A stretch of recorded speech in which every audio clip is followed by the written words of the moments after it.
सांगलीचे स्वयंघोषित आमदार आणि आमदार किंवा इच्छुक उमेदवार पृथ्वीराज पवार हे आता जयंत पाटलावर उठसूट टीका करायचं काम करत आहेत।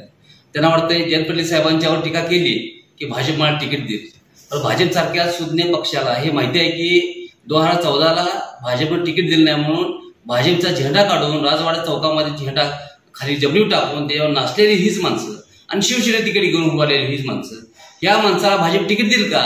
आता मराठा चेहरा म्हणून एखाद्याला जर भाजप तिकीट द्यायला ठरवलंच तर ह्यांच्याविषयी बरेच मराठा समाजाचे नेते आहेत, जेणेकरून सांगलीवाडीचे दिनकर तात्या पाटील आहेत, त्यांचे स्वतःचे 3 नगरसेवक आहेत, ते स्वतः आमदार म्हणून काम केलेलं आहे, ते आहेत। इकडे शिवाजी डोंगरे पप्पू डोंगरे आहेत महानगरचे, त्यांची स्वतःची मिसेस ते दोघं जिल्हा परिषद सदस्य आहेत, त्यांची ताकद आहे ते आहेत।